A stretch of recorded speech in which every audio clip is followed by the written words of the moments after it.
Welcome back to my channel.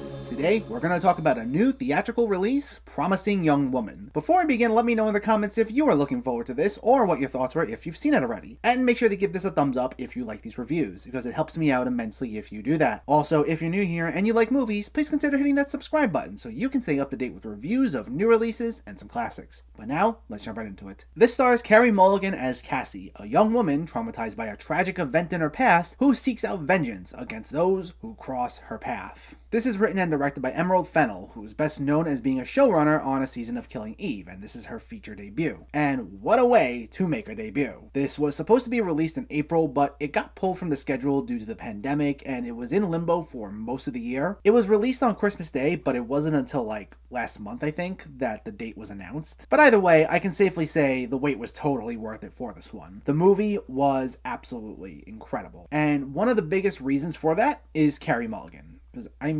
wow. She's been in a number of films that I've loved, especially from the early 2010s. It feels like we haven't seen much of her these past few years. I missed Wildlife from 2018, which I heard she was really good in, but that was her most recent film prior to this. Though, from what I have seen, this might just be her best performance yet. This is a totally different side to her. The range she shows off here is nothing short of jaw-dropping. There are times she can be very sarcastic and funny, and then there are other times where she can be so intense that you couldn't care less about anything or anyone else in the room. If you've seen the trailer, the main part of her routine is going out to bars, pretending to be really drunk, waiting for a nice guy to take her home, and she'll see if they attempt to take advantage of her, which will result in her dropping the drunk act and confronting them. And I won't spoil what it is exactly, but she does this because it plays into an event that occurred a few years prior to this, and we see just how dedicated she is to getting justice for this. This is like her one purpose at this point. She lives at home with her parents, played by Jennifer Coolidge and Clancy Brown. She works at this coffee shop. She's not looking to do more at the moment, despite her parents begging her to do so, and we see how nothing else matters to her other than righting this one wrong. As we learn more about her, it's absolutely horrifying what she went through, though I will say the film doesn't get into any exploitative territory when it comes to some of the topics it covers. It's meant to be a very empowering sort of film, and there's meant to be a lot of satisfaction driven from Cassie trying to carry out her objectives. And she's so driven by this that she eventually meets a guy named Ryan, played by Bo Burnham, who she knew from school, and they start to date, but we see how her current objectives are getting in the way of her relationship, and it leads to her having to make some difficult decisions. Now, I will admit, at first, I thought the film was going to be a bit repetitive, as the trailers do lead you to believe somewhat that the majority of the film would be scene after scene of Carey Mulligan at these bars. Now, the result of each of these scenes are very entertaining, don't get me wrong there, but I did think there was going to be something of a formula to it. Though, after the first act, we start to explore a lot more, and things get very interesting very quickly. And it's done with a great balance of dark comedy and emotional drama that bring us one high-stakes situation after another. Tonally, some of these scene transitions might be slightly jarring. Like, you'll have some cutesy moments here and there between Carey Mulligan and Bo Burnham, followed almost immediately by hearing someone say this horrifying thing or witnessing something really action-packed play out. But for the most part, it works, as this is meant to be a very stylized sort of film. The way it's shot, it's bursting with color,